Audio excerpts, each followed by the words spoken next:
when it comes to any field of work, wherever you go in your career and your life and everything, you never want to go into a new place and try to revamp everything day one. You want to sit back, take it slow, learn how the processes are at that place of work that you're going into, whether that's aerospace or making donuts at Dunkin' Donuts. I don't know, what have you, right?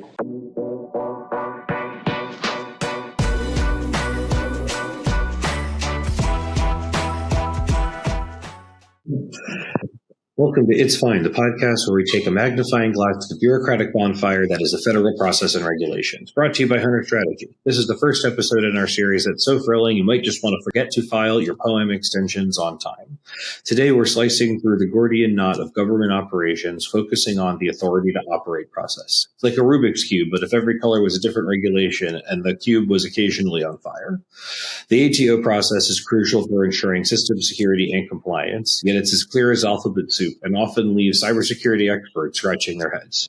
Enter our hero of the hour, Chris Sowards, the CEO of Watchtower Security Consultants. Chris is here to help us make sense of the ATO labyrinth, or at least find the emergency exit. With his expertise, we hope to understand why the ATO process is more confusing than one would expect. So grab your favorite stress ball and let's dive into the murky waters of federal procedure. It's going to be an adventure ride filled with more twists and turns than a government forum. This is Fine, the podcast where we laugh in the face of acronyms and occasionally learn something too. Let the bureaucratic second guessing begin. So Chris, welcome. In your own words, how would you describe the ATO process to someone who's never heard of it before in a way that might actually make them laugh? Yeah, and thanks for inviting me today, Matt. I'm excited to be here. So I relate the ATO process to buying a new car and then getting it registered every year. So when you buy a new car, your dealer tends to get it registered for you. It's normal right off the lot. Every year you have to go get it registered again with a safety check, and all your upgrades, modifications have to be checked on top of that. So with an ATO, for example, in the federal space, typically every 3 years, your IT system itself has to be ATO'd, granted authority to operate on the federal enclave itself.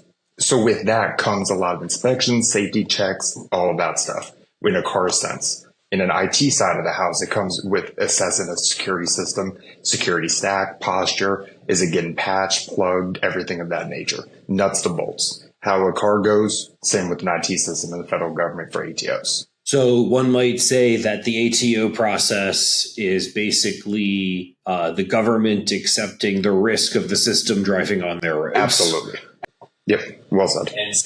And setting the thresholds for what that risk is. Some states make you do emissions checks. Some states do safety checks. Some states make you get your driver's license renewed more often. So that's why it's a little different depending on which agency. 100%. And with every ATO comes an authorizing official, and that's where the governance comes in, what Matt was alluding to. So every authorizing official, like any state, can allude to certain risks being on the road and not risks being on the road based on what the laws, the governance are that they're responsible abiding by, and the mission requirement of that system for the federal agency. So let's run with the analogy for a second. So California is known for having very strict and sometimes arbitrary feeling laws for driving or for paying your taxes or for whatever. And Michigan in general is known for being very friendly to cars, just in every way, shape, and form. So which government agency is California's DMV and which is Michigan's, in your experience? So from my experience, and there's a lot of agencies that are like California, and I'm proud to say that is that way, just because there's a lot of sensitive information processed by the federal agencies themselves. But for the most part, the DoD on the top secret level in the intel community are the hardest to get authority to operate done. There's so many overlays, there's so many contingencies, there's so many security measures that have to be put in place when dealing with top secret, national, what can have grave disasters to our security of the state. So yeah, I would say California is the intel or DoD community. And who's, in your experience, who's Michigan? NIH, the National Institute of Health. And I'm not saying that to downplay NIH by any stretch and all these other agencies, but their mission focus isn't cyber, isn't intel, isn't a security of like national secrets. It's to better the well-being of the common man, society itself, or the nation state. So with that being said, NIH focuses on modern medicine, patent laws, things of that nature that really, if they get breached out into the public, it's not a grave security breach. But when you're dealing with nuclear weapons and fission technology and what have yous. You don't really want that to slip out on google.com. So said another way, just like how Michigan has kind of decided we've got the infrastructure for roads, we're not worried about this. We've got the infrastructure for climate, we're not worried about emissions. NIH has kind of looked at it and maybe reasonably said, we're going to share all this information anyway. Its confidentiality is not our biggest concern because their mission is to share things. They might be worried about integrity and availability of their systems, but confidentiality is less of their concern. Whereas obviously in defense, confidentiality is usually the first thing you think about when you think of cybersecurity. Absolutely. And it comes also into public opinion. So if you recall the SolarWinds breach that happened maybe 5 years ago, the DoD was under a lot of scrutiny for what happened. But other federal agencies did use SolarWinds. But you don't remember seeing NIH really in the top headlines or the VA in the top of the headlines. It was all around our military complex. So a lot of that does come down to the public eye as well. If you're slapped about the news 24/7, have to answer to 5-star generals, 4-star generals, you're definitely going to take security a lot more serious. So what would be a good example of kind of a bizarre or crazy situation that you've had to remediate while working through an ATO? And I mean this in not in a it's got to be an egregious security violation, and don't name names if you don't have to, but something that just kind of made you learn something, something that was really strange that made you learn something new about either RMF or about government risk tolerance or about other kinds of federal mandates. Yeah, so I'll start that off with there is government mandates across the federal spectrum. And there is an act that was passed in 2002 called FISMA that every federal agency has to abide by. The problem is it's ambiguous and everybody interprets it their own way. Just like any law, any state will interpret certain laws their own way and act upon that as such. So the hardest thing that I've come to realize in the RMF space is how fast technology adopts and how slow governance can keep up with it. As we all see, the government shut down. I think today it just got kicked down the road 2 more months. So we still don't have a budget really in place. It's the same thing at this level as well for ATOs, where cloud adoption is being adopted finally in the government space at record speed. But cloud has been around for 10, 15 years in some capacity. Everybody remembers when you had an AOL email. That was technically cloud if you think about it. But the governance of ATOs and assessments and accreditation really hasn't caught up to cloud at that level. And on top of that, assessors that are actually doing this aren't SMEs in every single technical facet. So my biggest issue that I've realized is the technology moves faster than the industry of GRC, governance, risk, and compliance. And that's where we tend to really have this big stopgap when it comes to ATOs across every agency. It's not just one or the other. So one thing that's always kind of plagued me is the difference in an authorizing official or in a SCA. Really, it's the SCA because the authorizing official is rarely involved in kind of the actual validation of an individual control. We've talked about this one many times. Things that are either considered to be not applicable or things that are considered to be open based on limitations in a system. Yep.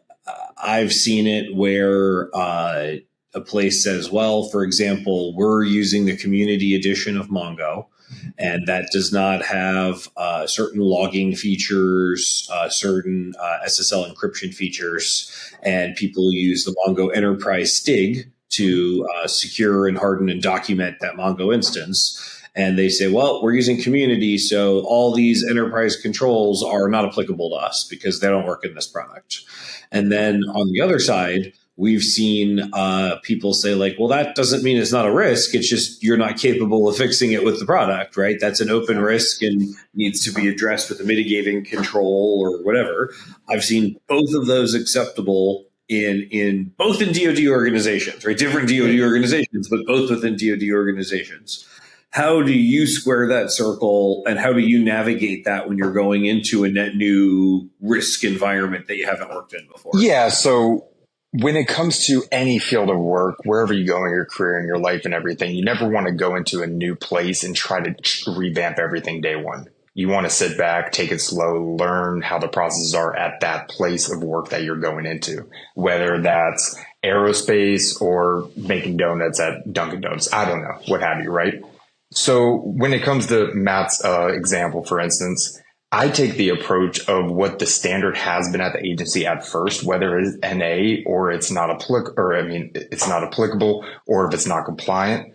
But how I professionally believe it should be is it's a non-compliant control. And it doesn't mean that it's an asterisk against the system owner, whoever's developing the system. It's a asterisk against the system itself. And that should be cataloged in a risk registry somewhere, because if you have a giant exploit of something, if you have NA controls, that's not cataloged in a risk registry. So making it open, making it a finding, but not a rectifiable finding, and putting it back on the vendor itself, I think is more important, because that vendor was authorized to produce software, hardware, what have you, for the federal agency, but they're not even up to snuff for our security posture that we require. So if we keep saying it's not applicable more and more vendors of that caliber will keep skating in. And it does cost money to get stronger, beefier systems, of course. But if we're going to really take security seriously, it takes money. So that's how I look at it. So, well, let's pick that apart a little bit, because I think that it's a reasonable thing. And I've certainly supported plenty of product environments where the government's come back and said, hey, according to this checklist, we need to do this and you're not doing it. And it's a problem for your product. At the same time, a lot of times a company can reasonably say, well, yeah, we don't log it in Mongo, just to use the example we had, but we log it in System D and we log it here instead. Mm-hmm. It's kind of created this mismatch of checklists, right? Because I've had people kind of say, well, then that makes it not applicable. Yeah. And I'm like, well, no, then that would make it compliant, right? It's just compliant using a mitigating control or a mitigating implementation versus the one that the STIG, contemplated. Absolutely. And a lot of places aren't set up to do that.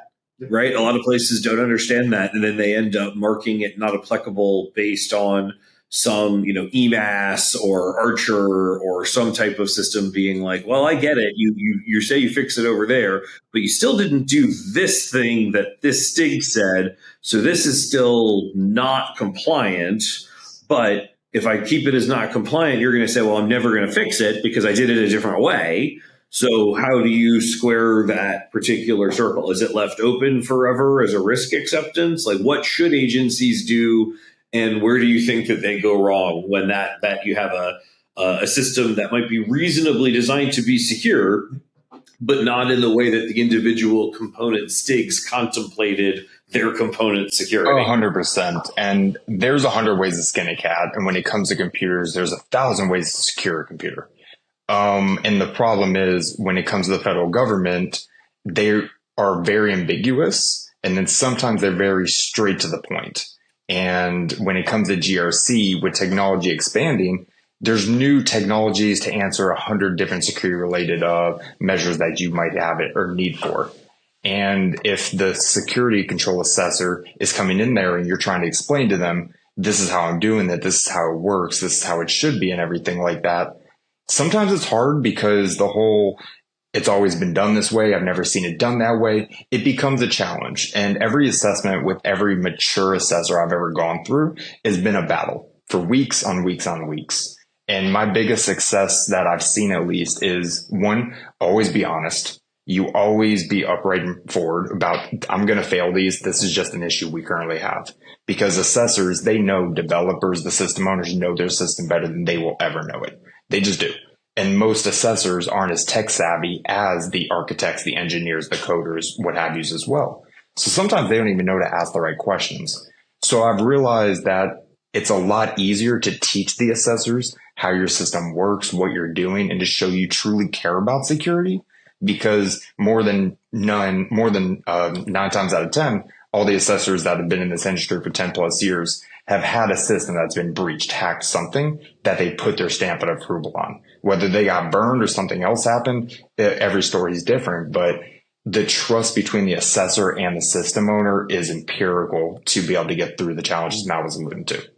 What advice would you give to either a new company or a new product that's getting sold to the government for the first time, and they're going through this process and they're told, you need to get an IATT or you need to get an ATO in order for us to use you.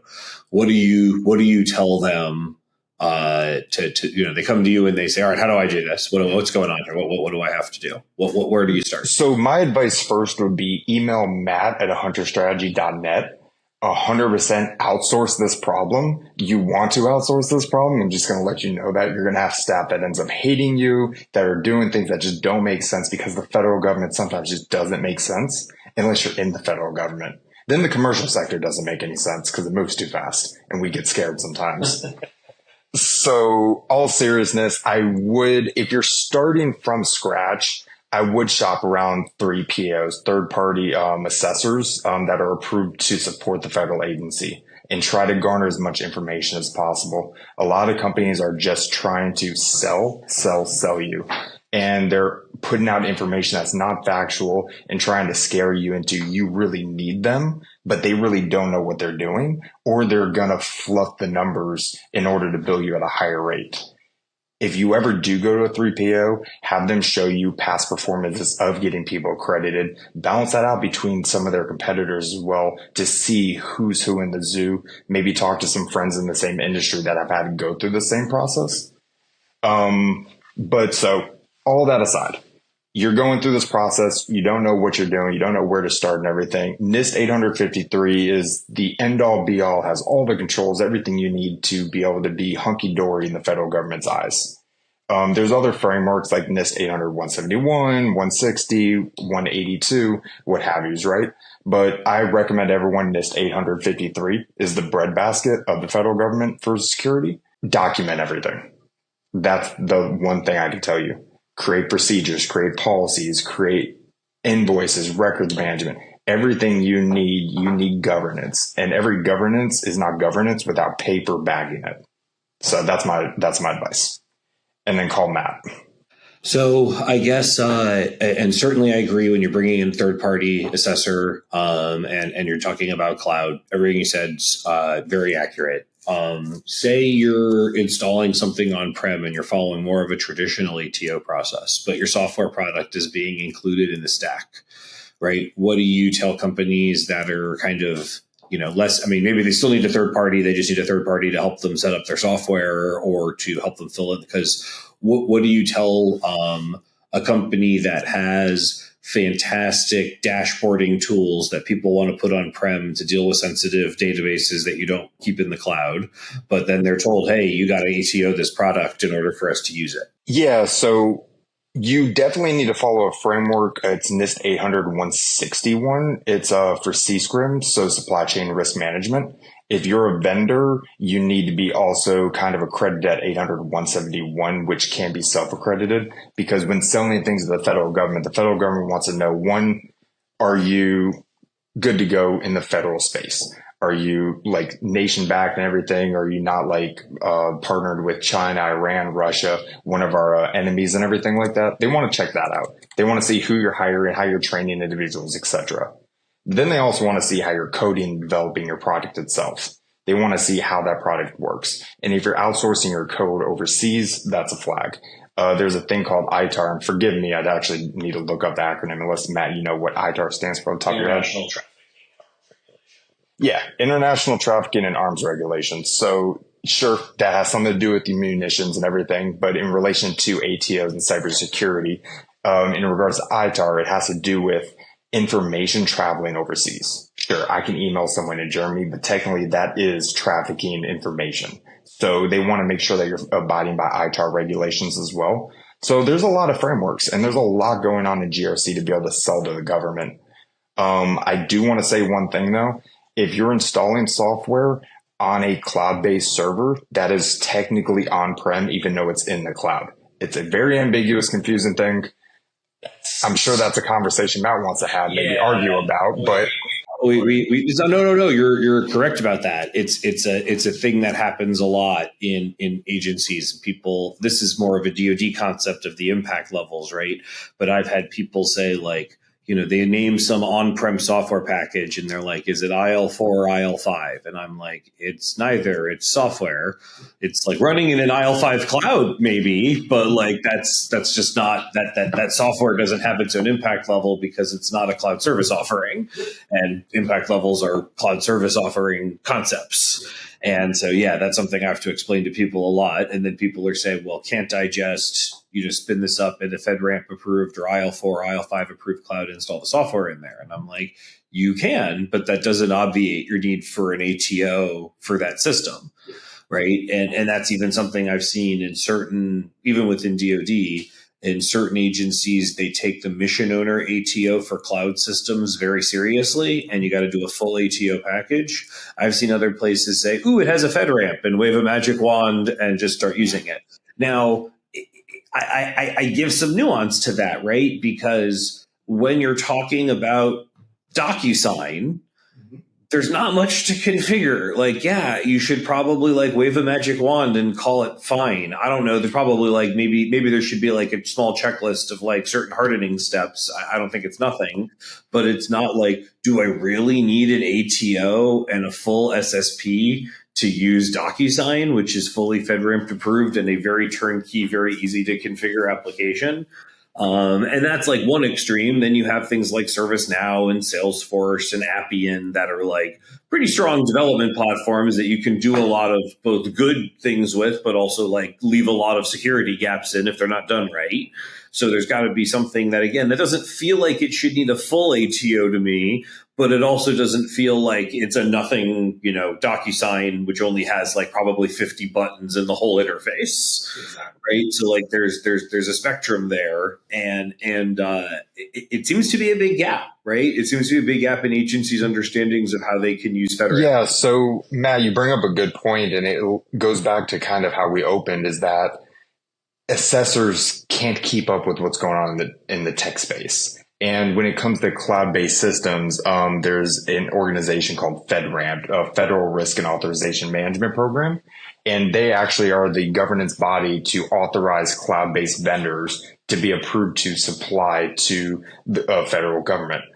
So they'll go in and they'll assess these vendors' software, SaaS, PaaS, IaaS, what have yous, right? And they'll go in there and then give you a check in the box. In that FedRAMP package is a customer responsibility matrix. So it says, FedRAMP says they're good to go, but the customer, aka the agency, has to abide by XYZ in order for this to be a complete FedRAMP authorization. And some agencies don't understand that. Some agencies don't have the resources to be able to do that. And some agencies are just so by the old school book. They're like, we're still doing a full ATO. If you know anything about DocuSign, you can't really do much. So it's really difficult. And by the way, that's not an indictment on the system. That's a feature. It's a very simple thing that does what it does well and simply, and it's not a lot of knobs or levers to turn, but it does make the process of implementing 300 security control documentation for it feeling a bit ridiculous, frankly. 100%. So let's sticking on the SharePoint or the Salesforce example. So at NIH, I actually worked with a system called TaskRay. Not going to get into what TaskRay supplies or anything like that, but they're an independent software vendor built natively on the Salesforce platform. Same with DocuSign. Now, for TaskRay, it's on Salesforce. It's advertised. DocuSign, on the other hand, they want to be their own body, their entity, right? So when trying to get TaskRay accredited, think of it just like DocuSign. There's not much you can configure in a security stack. So Salesforce, from a legal perspective, in fine lining states, we're trusting the vendor that they are abiding by our regulations building on our government cloud, but they're pushing off the legal matter of that on their end. Now you go to Salesforce. Now Salesforce says we're trusting AWS, because if you know that the independent software vendors are on Salesforce, Salesforce is on AWS. So who do you trust? And does it really realistic for a minor application like TaskRay or DocuSign for you to accredit AWS, Salesforce, and DocuSign? I mean, an ATO already can sit at 6 months sometimes. That's sometimes the best case. If you're doing 3 cloud platforms, as big as AWS, as big as Salesforce, following their customer responsibility matrix, you might as well just quit. Like that, you're not in a good place. Like go somewhere else, because that is not a fight you can win. you'll never keep up. And as fast as people are migrating to the cloud and doing this, that's something in this industry that has to change, is looking at things with such a fine tooth comb that don't actually exist, or we already have transitive trust to accept the risk from other federal agencies. So I think the federal agencies should communicate a lot better. And yeah, I'll leave it at that. So in closing, Chris, since we've probably gone through a lot of the hour here. So Chris, we talked a little bit about the, on-prem software running in the cloud. One of my favorite examples of software that people use all the time in a cloud basis, but can be incredibly auspicious for government agencies' user CUI is the Atlassian suite. They are famously a little behind on their commitments to the community to be FedRAMP accredited. They know they've got great customers waiting for them on the government side once it's available. They sent a letter about a year ago, if I remember correctly, just like apologizing and like extending some pricing for on-prem things. So how do you deal with things when companies sometimes are just struggling to get to their FedRAMP? Yeah, and that's fair, because FedRAMP packages, one, it can cost you $500,000 if you're a vendor trying to get something FedRAMP accredited, from a 3PO to an assessment. Just from time, it could take so long as well. Somebody like Atlassian and everything, they are trying really hard, but they're also a company that is based out of, I believe, Australia, but it's not based in the CONUS states, right? So they come with their own challenges for ITAR and everything. Now, they're a trusted vendor with the government and everything, so they are going to receive their FedRAMP. But to answer Matt's question, I had a customer at one of the agencies that had Jira being utilized in the cloud, but it wasn't FedRAMP accredited. And technically, the authorizing officials of that agency can approve or deny any cloud-based system that does not have a FedRAMP accreditation. With that, this agency decided, nope, we don't want that. Go figure out a different solution. This system owner did not have a server to deploy Jira on premise. So we came up with a solution, seeing as they were already using AWS's infrastructure for some of their other work, to turn on one of their old EC2 instances that they've just been paying for that they forgot about, to be honest with you. I'm not going to say who this system owner is per se and throw anyone under the bus, but yes. So we decided to use that server, spin it up, and install Jira on that EC2 instance. Now, from a rudimentary perspective and from a lot of assessors who look at that, that's cloud-based Jira.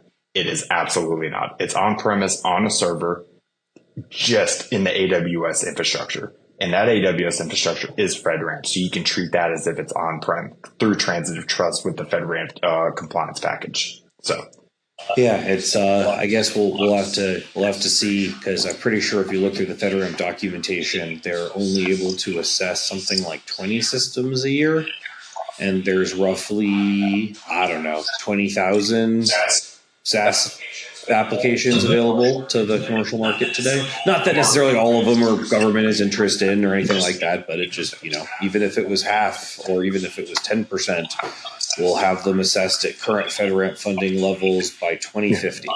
And it's not like a lot of new SaaS platforms are coming out or anything, so that shouldn't be a problem for catching up with the backlog. Exactly. And there's so many limited 3POs that FedRAMP is authorized to speak on their behalf as well and go assess these systems.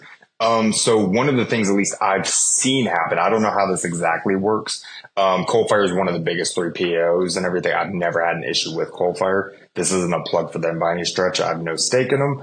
But one of the things is, one, getting Coalfire on your side, or finding an agency that has a need for your software, your system, your cloud platform itself. Because if the agency has a driving mission, FedRAMP is going to expedite that assessment higher than vendors who just want to be on the FedRAMP marketplace. They just want to be advertised that, hey, you can buy our stuff.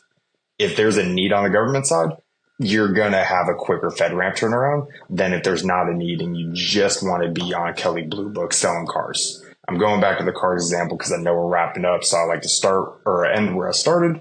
So Matt, I'll pass it back to you. Thank you. Really appreciate it. And so with that, I think we had a really great conversation here, Chris. Thank you so much for coming on. Look forward to more in our continued series around different aspects of government security and authorization and how we can help make some improvements. Have a great day, everybody. Bye, everybody.